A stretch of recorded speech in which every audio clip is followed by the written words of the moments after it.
who is known on the web as Hatrick Penry. He is a messenger. He bears documents that carry more probative weight than anything released since March 11. They are transcripts of Nuclear Regulatory Commission hearings, and they tell us a truth that matches reality, and it's time that everybody started using those as a benchmark, because we can't trust anything else. I think probably most of the anti-nuclear movement will be listening tonight. It's going to be a big show. Great. Michael Ruppert right now.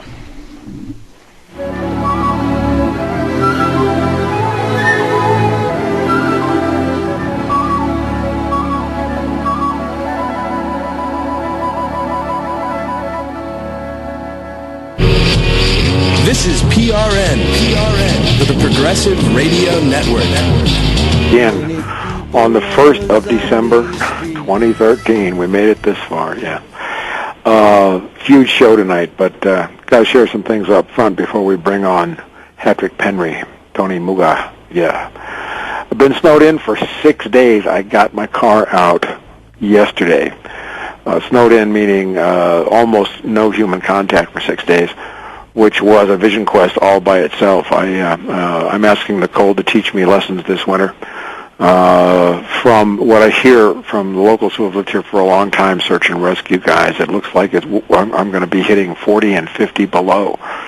So I'm looking into things like silk sock liners and insulated coveralls, and I'm taking lessons from the people who know. This makes you pay attention. I'm asking the cold to be a teacher to me this winter.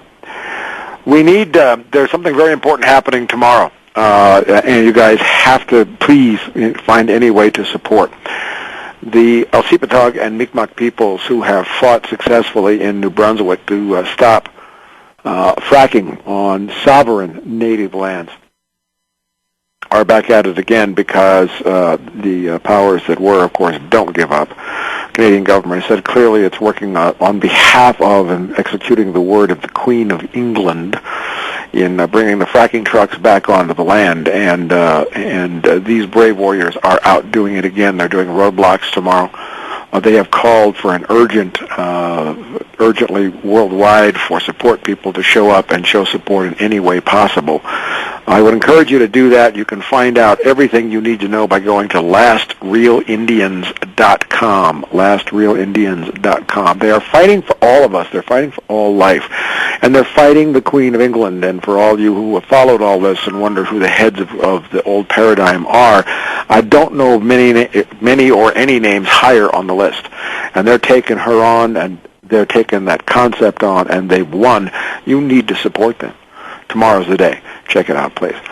Okay, so before we get into what we're going into tonight, I want to set a theme for what we're doing, because I really understand that there's a lot on the line tonight. There is a lot being discussed, and perhaps most of the anti-nuclear movement is listening because they're wondering how to process a whole lot of things in a world. They're trying to make sense out of a world full of nonsense, and that's what we're here to do tonight. But this is very important, and this is going to set a tone. There was a thread on my Facebook page that's going to apply tonight to how we approach people who we have looked to for information. And the thread was actually about the Pope, Pope Francis, who has been making some really excellent statements about money that signal huge shifts in the position of the Catholic Church, and I read one recently, and I was pretty impressed with the words, and I felt some sincerity there. But it triggered a good discussion. And I wrote, I have to say, this is on Facebook, that I welcome and encourage the Pope's statements. I'm not forgetting the Church's history. I'm not ignoring it. It's not that I suddenly trust the Church, but if we rule out the possibility of awakening those who have been blind or even enemies, then we close the possibility to that door for ourselves. I believe that the correct approach is to accept without ridicule any new stated positions and encourage further movement towards the truth. It's easy to sit back and just condemn everything. That's easy to condemn. But the end result is that we will still wind up powerless, fragmented, and alone. And you know, some of the comments were, if the deeds match the sentiment, then awesome. And Love Thy Enemy is all about being open to reconciliation in my book. Reconciliation means only after a change has come from the perpetrator, the one who is changing their lives. Someone else respectfully disagreed. Actions are what count. The Catholic Church wants to make amends or recompense, and it should begin by redistributing its massive, sometimes criminally acquired wealth. It isn't tiresome and hypocritical when someone or some entity says, I'll do it as long as everyone else does it too. The Church is concentrated power. The Pope is one man with one opinion. Those are nice sentiments. A lot of skepticism, but there was a lot of anger toward the Church and a lot of demand for retribution. So, and I responded, so you think it's better if the world's 3 billion Catholics hear and ponder a different message, like the one the Church always carried? These are drastically different words, and they're issued as encyclicals or papal statements, and Catholics read them, and they take them to heart. They, like us, are individuals with their own consciousness. So how has the mainstream media controlled us? They did so by feeding us bad messages. If good messages are coming out, but this is leading to a deeper point. Someone then a poster said, "Lead by example. You just don't talk it, walk it. Start giving your wealth back. Start dismantling your vast ownership." And then I said, I wrote back, if we're going to lead people out of enslaved consciousness, we lead them with baby steps. If the Church is having an awakening, and my job as a scout is to see that those who are capable of having one have one. And I said, you lead people out of enslaved consciousness. You lead with baby steps. You hit them with the full truth right away and hold them to standards that we have arrived at through years or decades of painful personal growth and work, and they'll run away. That's very, very important for our subject matter tonight. Newborn consciousness needs to be fed breast milk. A steak dinner with baked potatoes and apple pie will kill it. And this poster came back, man, but we need to go in and redistribute the wealth. It's like, and I wrote, hey, man, and then I responded in 12-step recovery, which we've talked about a lot here. Making amends is the ninth step. There are 8 which come before, which go along with the change of consciousness that must be completed before restitution. Your anger puts you in a place of wanting pure fantasy. To legislate these acts through the mechanisms of the old paradigm, swords and axes, go take the Church's money, make them do it, beat them, what? That only reinforces a selfish urge and engenders resentment in those who are just awakening, might be taking the right steps. Somebody gets it. Another commenter, the tide is definitely turning. Just the fact that Pope Francis has not suddenly died like Pope John Paul I did after 33 days. I remember that. Says tons about the lack of cohesiveness of the darkest groups inside the city-state. Remember that the Pope also went after the Institute of Religious Works, a.k.a. Vatican Bank. I agree with MCR. Our longing for a quick and swift consciousness shift can and has hurt the awakening of many. And it went back and forth. And again, the demand came, the Catholic Church must redemand it. I don't like them. I'm listening to this. I said that in my response, then help the Catholic Church work the first 8 steps with encouragement, support, and without condemnation. Don't try and force them when they aren't there yet.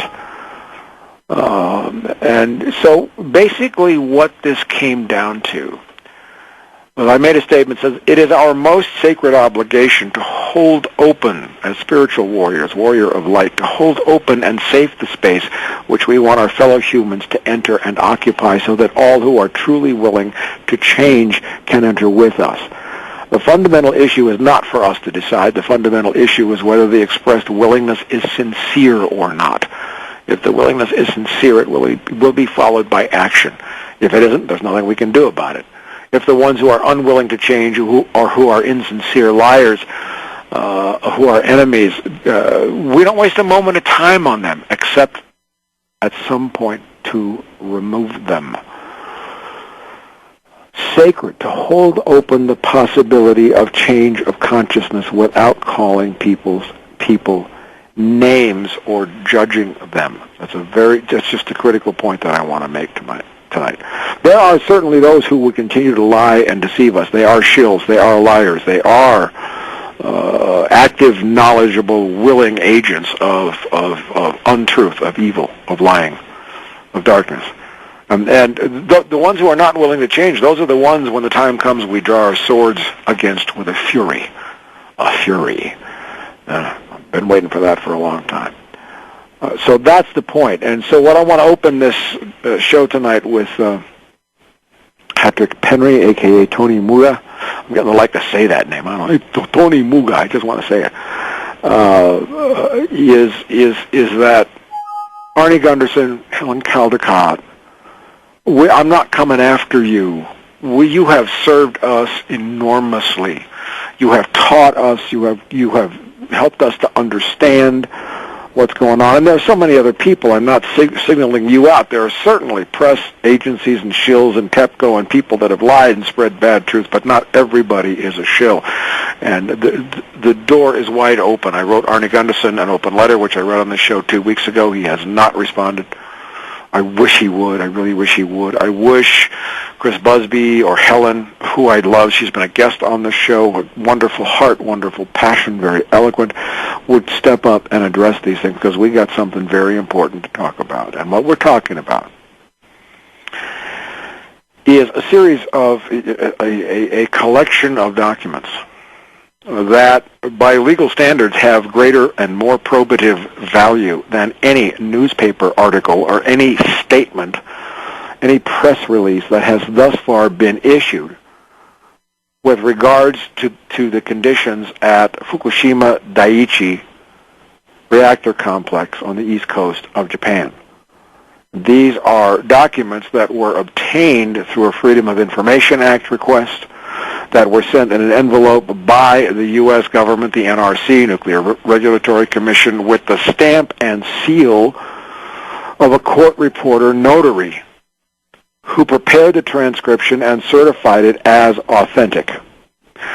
So really, in a sense, my guest tonight, Hatrick Penry, who is on the line right now, is absolutely irrelevant. What he's done is to have the courage, the intelligence, to recognize the importance of these documents and work like a maniac to get people to pay attention to them. In that, we have discovered that he's a really capable video producer.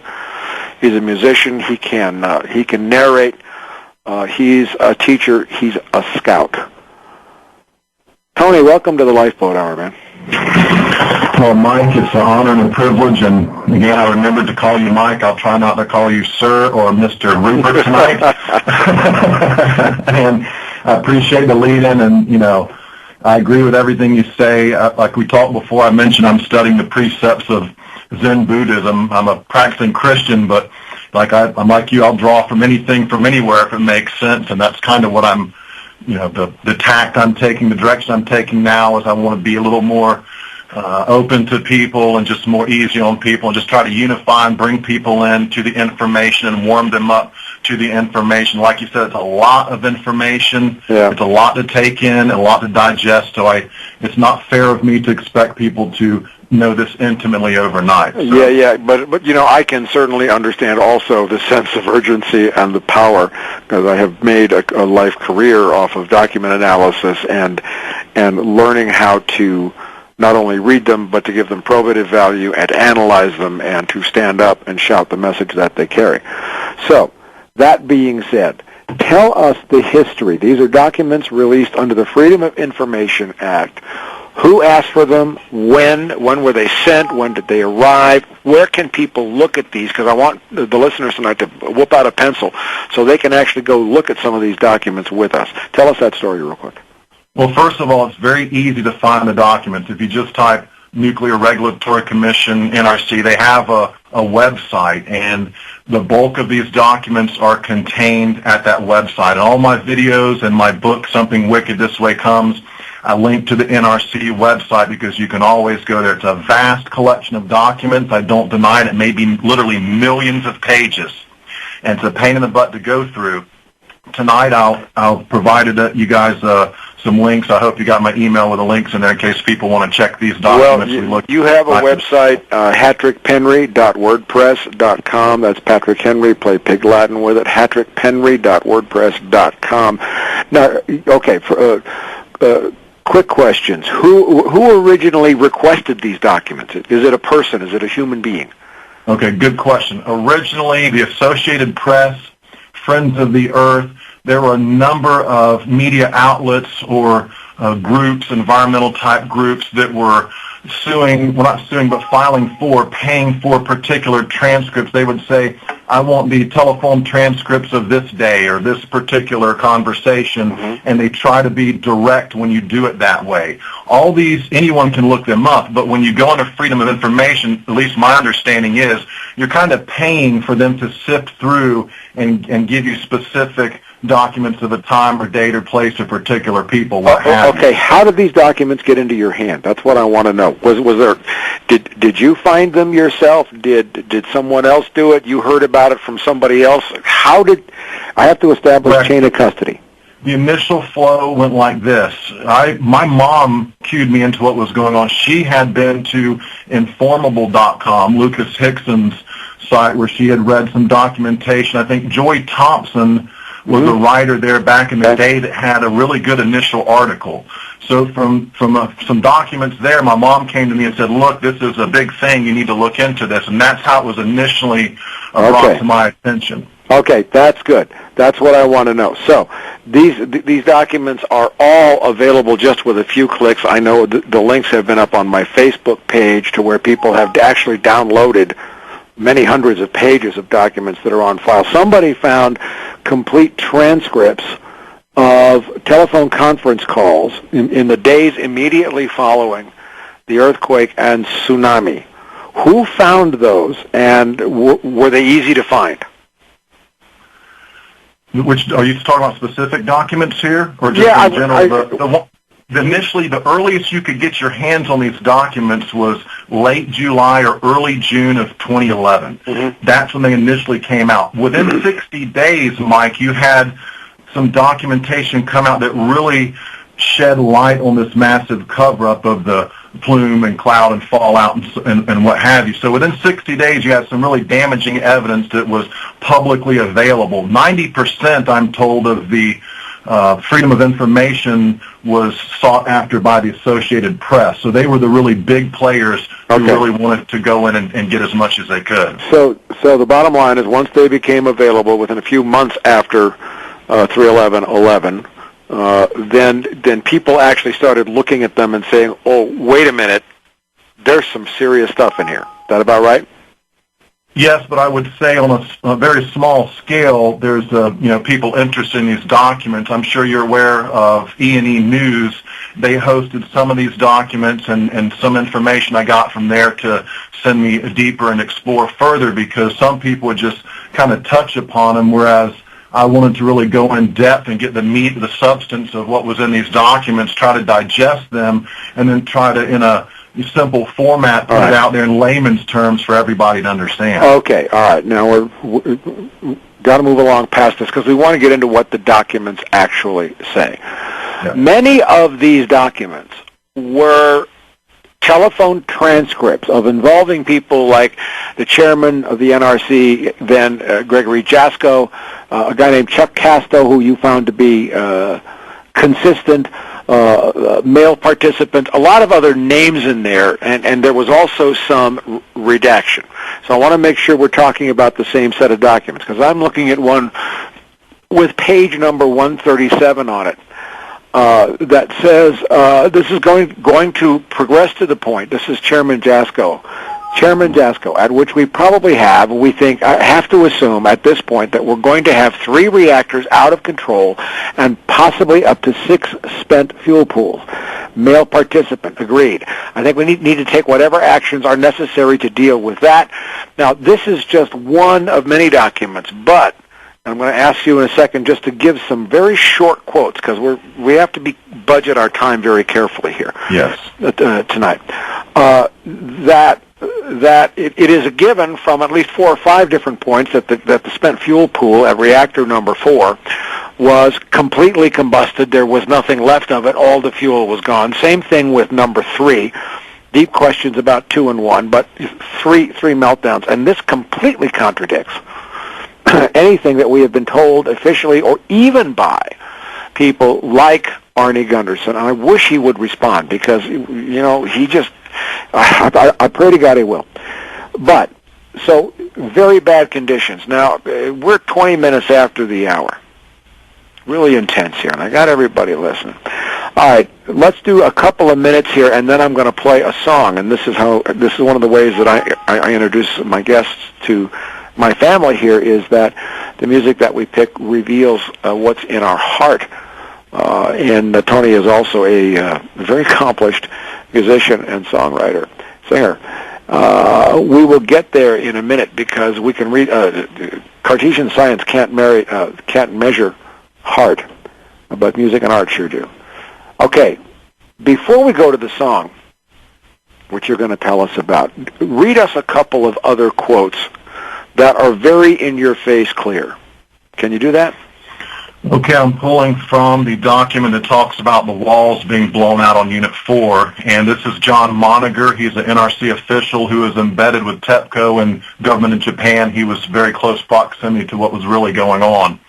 And he says, Unit 1 and 2 is boiling down. Unit 3 and 4 is having Zerk water reaction. They believe there is essentially no walls on Unit 3. Unit 4. The explosion leveled the walls, leveled the structure for the Unit 4 spent fuel pool all the way down to the approximate level of the bottom of the fuel. So there's no water in there whatsoever. Male participant. And no ability to retain water. John Moniger. And no ability to retain water. And that one, again, I'm not going to, you just read one from that document. I'm not going to beat the dead horse on that one. There's plenty of discussion of walls blown out, so on and so forth. But later in that document, page 421, you have a discussion between then Chairman Jaxco, Elliot Brenner, head of Office of Public Affairs for the NRC, and Chuck Casto, who I still have a pretty good opinion of Chuck Casto out of all these characters. And here the discussion goes thus. This is in regards to their already stated position of this day, which is March 16th is this document. This is in reference to their already stated position, Jaxco, on Unit 4 being dry. He's already said this. And so Elliot Brenner says, Mr. Chairman. Jaxco says, yes. Elliot says, I'm not hearing anything to suggest we should be rolling back tonight, correct? That means rolling back our statements is what he's referring to. Jaxco, yes, that's correct. Elliot, thank you. Jaxco, anything else you want to add? Elliot, no. Jaxco, Chuck, let me ask you that. Do you think I need to roll back any of the statements that I made? Chuck Casto, I don't think so. We've gone over it. It may not have been dry, but it certainly wasn't full. With the steam on it, it's inconclusive of where the water level is on Unit 4. Jaxco, okay. Casto, I think is the best. Jaxco, okay. Casto, or on Unit 3, certainly on Unit 3. Jaxco, okay. Casto, and without mitigating actions, without adding water to that spent fuel pool, it's, Jaxco, it will be dry. Casto, you lose water. And that's really indicative of them saying, look, we're darn certain of this. We're certain enough we're not going to roll back that statement. It is what it is. Now, later, as we all suspect, phone calls are made, pressure is applied, and the story changes as it often does in these cover-ups, as you well know about that. So those two parts right there kind of very revealing. There were other spots where it was stated unequivocally, and I'm going to make a statement about that in a second, that all of the fuel in the spent fuel pool 4 had been consumed, and there was one statement where it said it was just in a pile on the floor, that there were no walls left. And what I want to note with this, as I read these, and I encourage everybody in the audience to go to these sites, and we'll give them out again. Read the documents for yourselves. That's your obligation. That not once in any of these transcripts that carry the legal weight of depositions in court. That's why they have more probative value than anything else that I have seen so far. Plus, they match physical reality that we know about better. But never once did I hear any of these participants equivocate. I didn't hear people saying, "Oh, well, Unit 4 might, SFP4 might have melted down." And I come from a government family, and I've been in high-level briefings with LAPD and Congress and a lot of places. You never exaggerate. You never make absolute statements unless you know that what you're saying to your higher-ups is true and correct, because they're making decisions on what you report. Okay, now, whether we're ready or not, I want to play your song. We're into this. We're all in one side of our being or one side of our body, but music is essential, and it's a way of bringing all of a human being into this place. Tony, you're a singer-songwriter. You wrote this song. Tell us about it in 10 seconds or less, and then we're going to play it. Well, in 10 seconds or less, it talks about the state of nuclear power, the big lie, nuclear power. And the middle section of the song is like a tribute to my love for the Japanese people. And what's it called? It's called Nuclear Reality. Nuclear Reality by Tony Muga. Let's listen. Dirty and greasy, low down and sleazy, exposing the nuclear lie. Shifty and shady, more than a little crazy, madmen are risking our lives. One more meltdown, our president is outbound, the blues rising up to the sky. And like little ants, we build more nuclear plants, ignoring the red traffic light.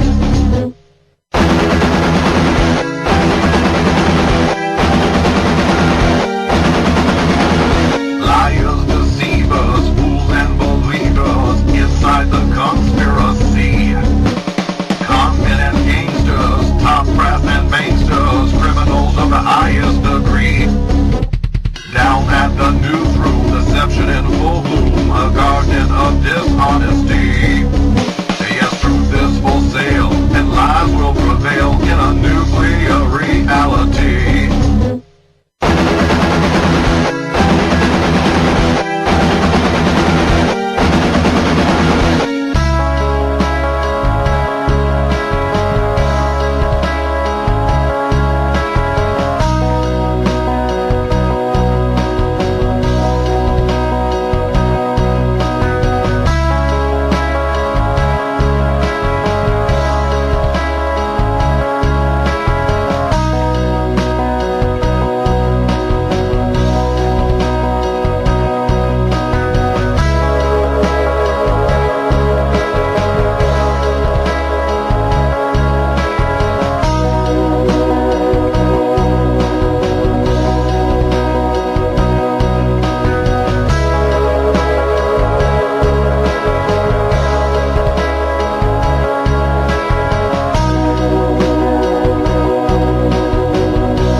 Damn, that was good. Tony, where can people hear your music? You can catch me on YouTube. I've got a playlist on YouTube, and I've got a couple on SoundCloud. I'm trying to build get some songs online. YouTube's the best place to go, and I've got a playlist there. You can listen to all. I've got 6 or 7 originals online right now. What did you play on that track? I do everything. I play bass guitar, I do lead rhythm guitar, all vocals, I program drums, I write, I record, I do the mixing, the engineering, kind of like Joe Satriani, only I actually sing and have a good voice. Yeah, kind of I like to think I do. Yeah, well, no, that was a great song, man. You remind me a lot of my bandmate Doug Lewis, who I miss so severely. He's out in Northern Cal with Squishy Rags' best friend. Long story. We are at the bottom of the hour. This is Michael C. Ruppert, Tracker of Truth, here on the Lifeboat Hour on the Progressive Radio Network. We are rolling without a break tonight. We're just going to roll right through because this is a pretty important show. We have some actually emotionally charged, powerful points to make, and that energy is present, and the music kind of settles us down. You know, tell the drummer it's in G. I need to do some fundraising thank yous for all the great messages. I do what I do for free. I'm getting by okay now. I've given out the address. I'm not going to give that out tonight. I'm okay for the minute. But I have some great thank yous, and there's some great presents coming too. Brad Relius Daniel he sent me his book, a huge book, A Big History of Music, with a wonderful letter in there. And that's since it's going to be 40, 50 below, and I'm going to be spending a lot of time indoors this winter, I think I'm going to get to that. Thank you to Frank Damiano, Grandma Coco, I love you. Joyce Katzberg sent me some great music. She's also a great singer-songwriter. To Chana Maumi from Birmingham, England, my dear friend who he sent me this great sweater from England. And thanks to all of you. I'm getting so many messages of love right now and support from all the people who are my tribal friends, all the people who know how we take care of each other. And I am introducing Tony into our circle tonight. I'm sure that you're already figuring out that he's a pretty cool guy. All right, Tony, when some of the things that had really been bothering me about Fukushima, aside from everything, was I kept hearing references to getting to the spent fuel pool at Reactor 3. And I even think I heard Arnie Gunderson himself refer to that once. But certainly that's the official line. Now, we have the NRC documents, which say clearly that there ain't no spent fuel pool at 3. Forget about it. It's gone. And you can look at a photograph. You can look at the multitude of photographs of Unit 3 and see that there aren't any upper floors, and they're GE Mark I reactors, and the spent fuel pools in all of them are like 4, 5 floors, 6 floors up above the ground, and there are no upper floors because of the explosion there. So I'm wondering, well, where is the spent fuel pool? That doesn't compute, and that's what really prompted me. And I apologize for not picking up on your stuff sooner, and I had to make amends for that to the people that I serve, and to my honor. You know, it's like you're my karmic payback. You release thousands of pages of documents. You turn out amazing videos. You're very prolific, and it took me a while for Spirit to kick me in the butt and say, you really need to look at this. And when I did, I corrected it immediately, because you are carrying a valuable message. That makes you a trusted scout, because you're carrying the truth that has nothing to do with who you are. But I have to say, too, that other things came up, and maybe you've learned some lessons with this. I know, I have expressed my opinions about Alex Jones many times, and we're not going to spend more than 20 seconds on Alex Jones. He doesn't deserve that kind of time. But you took these documents to Alex Jones, and he brushed you off. But there was another tactic that was also employed that people like Jones tried to put on me, is that they would take the great work I'd done, and then they would plant 1 or 2 steps beyond where I was with other theories, such as the earthquake of September 11th was a deliberately orchestrated man-made event. Which can't be, and that's how they discredit us. Share with us your position on that, because I've seen it attached to you early on. What do you think about that? As far as, approaching Alex Jones no. Well, no, we already know that Alex Jones brushed you off. That says enough. But what about the concept? Do you endorse a belief that 3/11 was a man-made deliberate event, and if so, who did it and with what motive?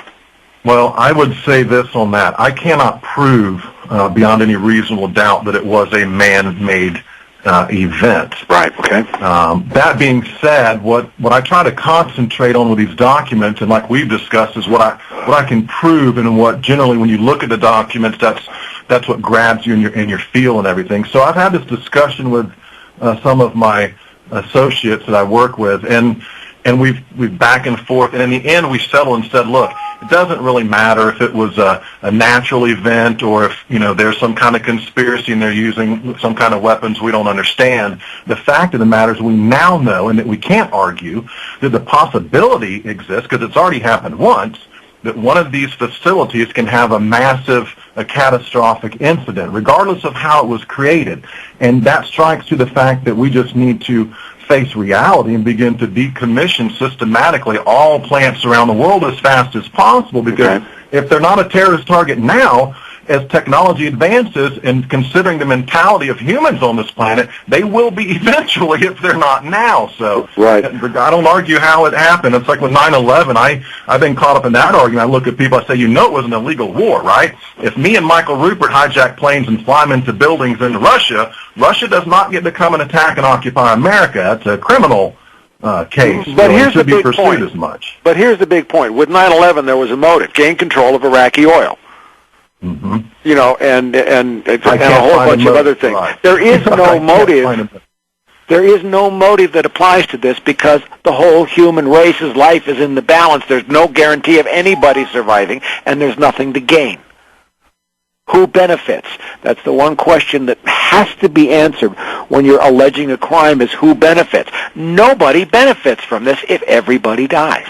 Right, but what I can say in key bono is that who benefits from the cover-up, and that is the nuclear industry and the arms industry and so on and so forth. So again, when I stick to the non-superficial aspect and I say, we know the accident happened, regardless of how it happened, we know there was a cover-up, let's concentrate on that provable cover-up and hold some people accountable, because if we don't, it's like with 9/11, how many years go by before justice will never be served 10 years later? And of course I've taken the public position many, many times, and I still take it to this day, that it's futile to pursue 9/11. The difference still being is that Fukushima is an ongoing event, almost 3 years old, in which the dispersal of radiation hasn't stopped for one damn day. Correct. And the other point, the other problem with that, of course, is that all human life is in jeopardy, and that catastrophic amounts far beyond. Helen Calicott was a guest on the show. She said there were 10 Chernobyls in the spent fuel pool at 4. A total of, I think she said, 85 Chernobyls at all 6 fuel pools. We know that the fuel pool at Reactor 3 contained super deadly MOX fuel. Now, if there is an attempt to conceal, and I have to repeat that as I look at these documents, Tony, none of these guys equivocate. They're making emphatic statements. It's this fuel pool is gone, that's gone, this is burned. There's there's nothing that can be done. Great discussions about the need to evacuate, discussions about the military, and those match what we have since learned, thanks to people like Calicott and Arne Gunderson, about how much radiation is there. So if they're going through with this charade, I conclude, and let me ask you if this is your conclusion as well, that the one thing they really don't want us to understand is how much radiation has already been released and what the ramifications are. Does that ring with you? I agree 100%. And if you just do a thought experiment and think about things from the government to people in control standpoint, if Fukushima was the worst of the worst, 3 reactors, all the spent fuel pools are pretty close to it, and that much was released, they either lie about it and deceive us, okay, or there may be some levels of honesty or dishonesty, or they can be completely honest. Now, being completely honest, again, that's just not logistically or realistically possible. And I write about this in Fear and Loathing on Fukushima Unit 4, where I say, considering the proximity, the magnitude of some of these catastrophes and these events, you can't move people quick enough out of the plume. In the case of 3 Mile Island, I read FOIA documents on that too. They said some guy says, you got to warn the people there's a plume. You have to let them know. The guy says, look, by the time we can let those people know who are in the path of the plume will have moved from that location, and we may be moving them into the path of the plume. So there's no easy way. They could not tell the truth. And again, I look at the government, I say, if you're having angst about telling the truth in these things, I suggest you decommission and shut down systematically all nuclear plants.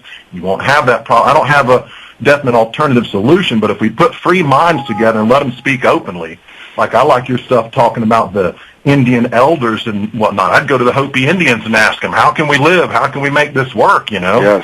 Yes. Well, we're getting close to my song, the one that I picked to play tonight.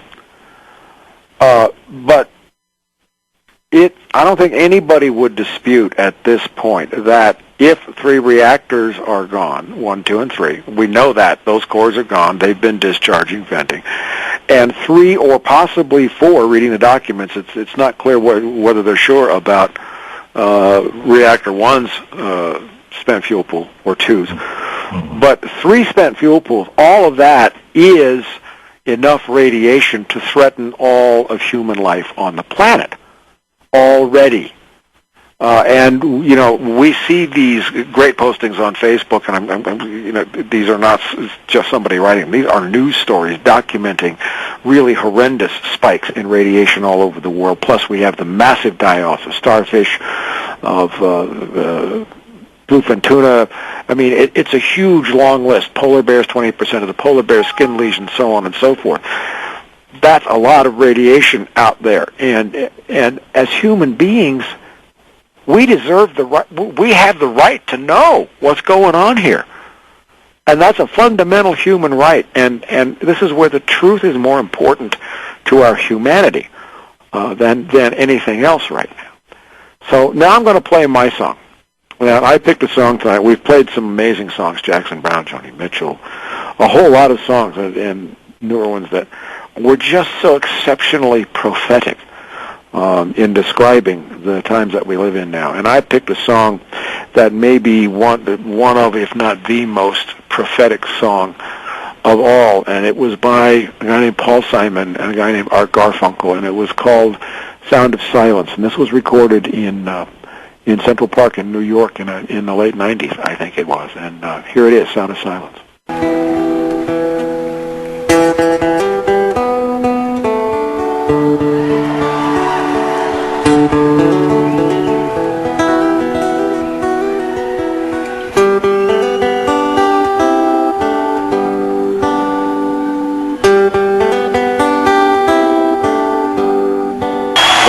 I would have loved to have been there for that one. That was Simon and Garfunkel, Sound of Silence. And we cannot afford to be silent now. We cannot, because our lives are on the line. And the truth is, we are living in a world where the problem is not me, the problem is not Tony Muga, the problem is that we don't know what the hell is going on at Fukushima, and we are being lied to. And now is the point in time when human beings who are aware of this can choose, have the opportunity to choose to be human themselves and shed light on this for us, because our lives are at stake. Tony, you have been producing a number of short, excellent videos, which are up on your WordPress site. They show up all over Facebook and YouTube. You have your YouTube channel. What are you doing now? You've done, I think, four so far. Very excellent. You ask the right questions. You are a natural detective. You're a scout. You're screwed, buddy. Just like me. What are you doing next? What's on your plate coming?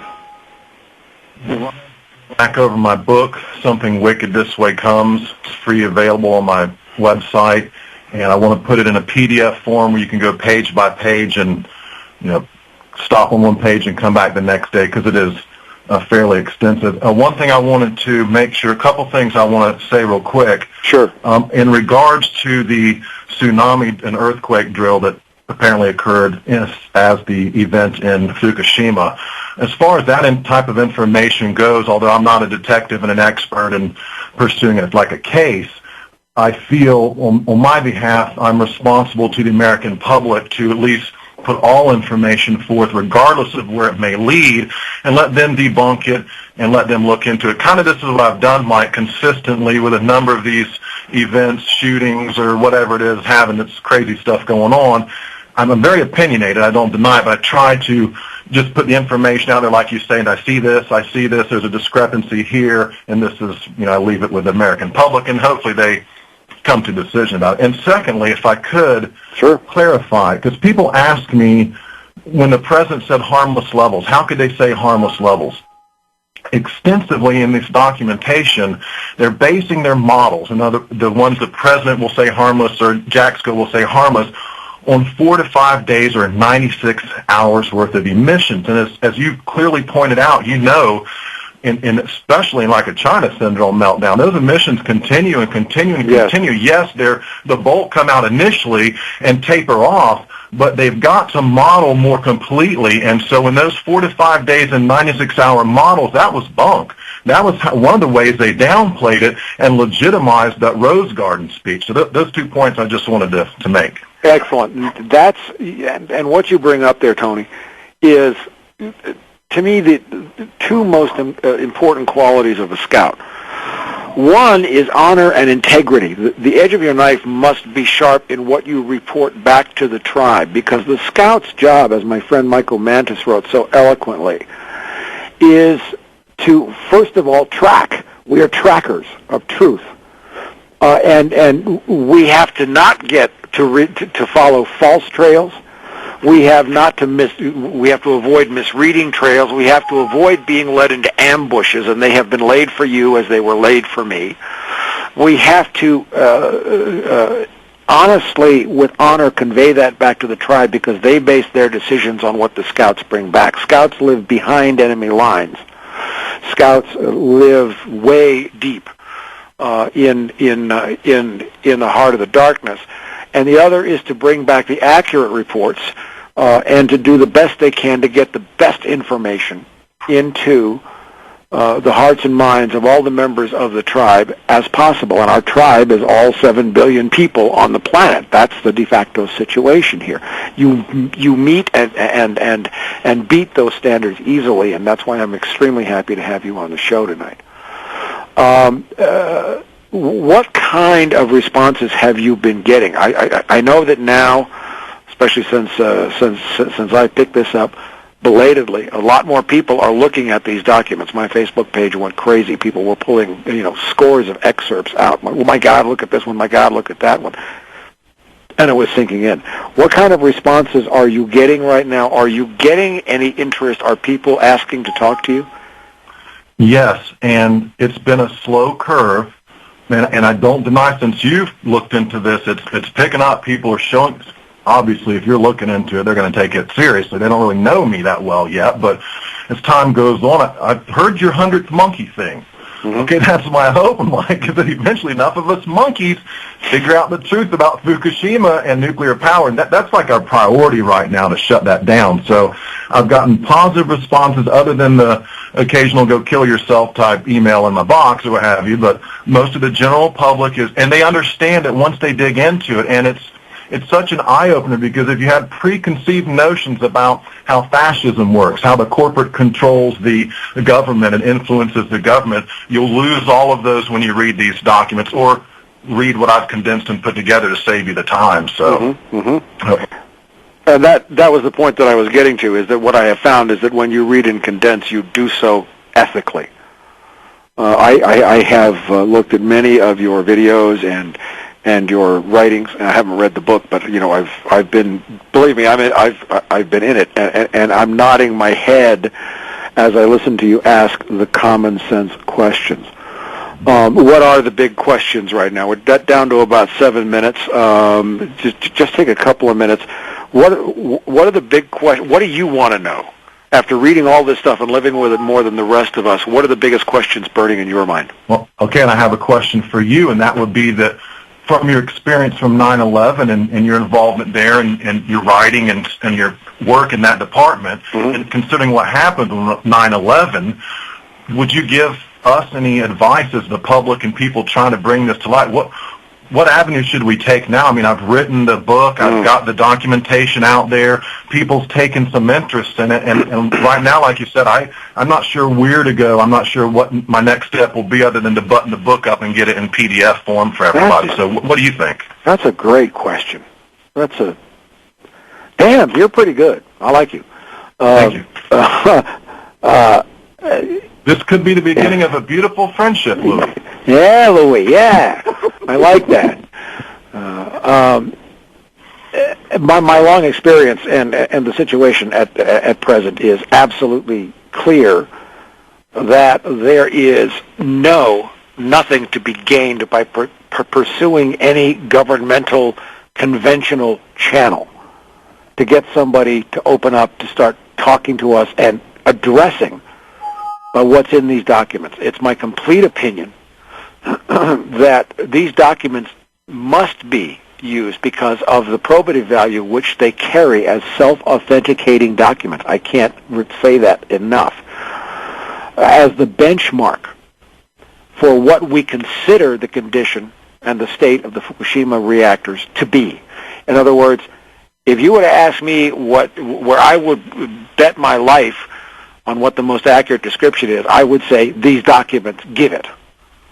Of course, they aren't recent. We don't have recent transcripts, but we know that nothing has been contained, and we know that we're being lied to. So the only avenue available to us now is to make as many people aware of this as possible and to hold the door open for anyone who wants to demonstrate and live their humanity, that we open that door and hold the space for them to come in lovingly so that we can receive them and participate with us on this side of the line, because everything is at stake right now. So exposure is the answer. Getting people to read these documents is the answer, and